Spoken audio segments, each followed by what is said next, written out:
Rouse's Markets is voted best grocery store in New Orleans, best grocery store in Baton Rouge, Mississippi, Gulf Coast, Thibodeau, Houma, Hammond, Lake Charles, Mobile, year after year. Thank you for choosing us best grocery store on the Gulf Coast. Number one. Thank you. Thank you. The number one grocery store In Mississippi, Alabama, Louisiana. 1 million customers a week can't be wrong. Welcome to Rouse's.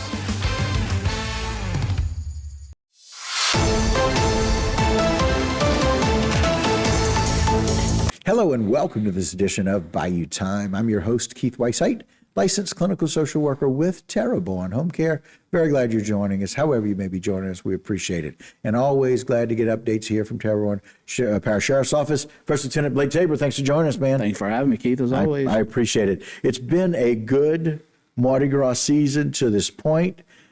Tell us a little bit about it from your perspective in law enforcement. It really has. First weekend, again, some rain concerns and some issues that led to some logistical things that we had to take care of. But all in all, it's been pretty uneventful. Of course, we can talk about the one highlight that has sort of hit social media, and that's with the fire that happened on one of the floats. Certainly, that's garnered a lot of attention, but I think it was handled very, very well. And it was a mishap, and we're learning from it, and we're kind of moving on. Right, and some of those pyrotechnics, it's the way that they did this is to maintain safety, but these crews have to do certain things because they need their costumes to hold up, and there's certain ways that they do that. And so we're very glad that Michael Paul's okay. Absolutely, right? That's number one. That's paramount. So, as I understand it, and again, I'm not a firefighter, so I want to try to stay in my own lane here. But the system that was used on the float, as I understand it, was a cold spark system, very similar to those same systems that they use during football games when the players run out of the tunnel. Those systems, as I understand it, were created in order to not cause things to ignite. Now, again, certain changes to uniforms and costumes, things happen.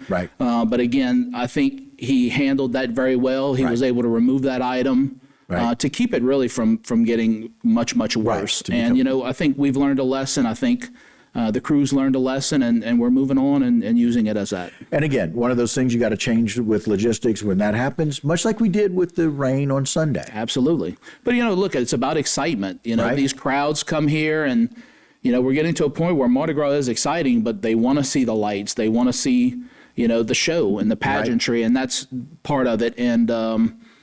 And I think they absolutely put on a good show that night. Oh yeah, absolutely. A little more than maybe we anticipated, That's right? Correct. That's correct. And then Saturday night got a chance. Had a little bit of rain for it. They rolled through, not a problem.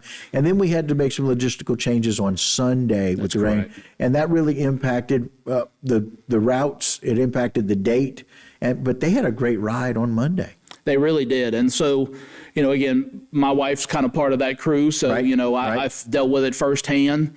And if memory serves me correctly, I think that's only the second time in the last 10 to 12, maybe 15 years that we've had to kind of migrate over to Monday night. And I think we made the best of it. A lot of rain early Monday, so, of course, the crew was getting really concerned. But it turned out to be a beautiful evening, really uneventful ride as far as law enforcement goes. And things have been great, you know. And they were a little bit smaller. We didn't have the bands. That's correct. So that changed. I mean, again, if we're going to make it about our community, the kids have school. Absolutely. And so they couldn't be up that late doing that. And again, logistically for them, it's much easier on a weekend than on a Monday night. And look, and it was a pretty late night, because we had two crews running that particular night. So I think the parade ended right around 12:30, which if you start looking at school time and school age kids, is pretty late. But, I think kids respond well, and they did what they had to do. I know a lot of the schools were going through 9-week final exams. And so, we have to take all these things into consideration. But again, we have to consider the crews and what these people do for our community too. And they want their night. And so we were able to make it happen. Love it. Love it.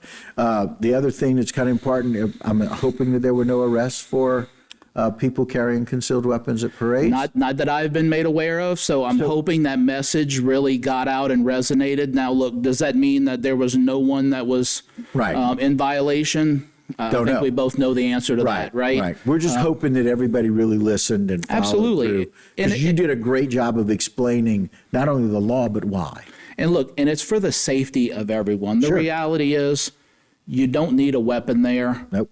Especially when it's combined with alcohol. Go have fun. There is officers at every single intersection. You know, again, does that mean that things can't happen? Certainly things can happen, but I can tell you there's a larger police presence than any other normal day in this parish.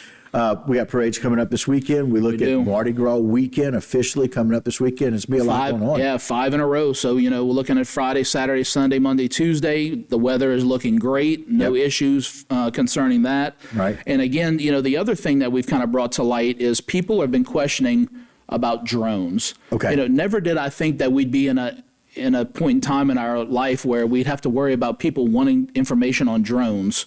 But we're going to give that to them. So look forward to tomorrow morning. We're going to be releasing some information from the FAA as it relates to when and where you can fly a drone during the day, near a parade, and also at night. Okay. So we want the public to be educated. Look, drones are very cool when it comes to footage and things like that. They're also very suspicious when it comes to a lot of people. Well, and there's a lot of privacy laws absolutely that relate to that. I mean, we're very careful about that here. We use drone footage here, and we have a specialist. Dwayne is a specialist and certified. Absolutely. But we got to be careful about infringing on that, and the FAA's got to be aware of what to do. I mean, we've got one of the busiest helicopter heliports anywhere in the world.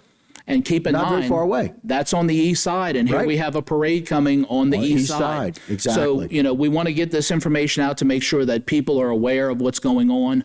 Again, we want people to have fun, enjoy your time, but we have to do it in coordinates with the law. Right. And we want everybody to heed that. Tell us where people can find that information that's going to come out tomorrow, Blake. Yeah, it's going to be on our website, and we are going to blast that all over our Facebook page. It'll be very obvious. Blake, so very thankful for all the education and information. We appreciate it. Thanks for keeping everybody safe. Thanks for having me, as always. All right, guys, that'll do it for this particular segment, but don't go anywhere. A whole lot more Bayou time when we continue.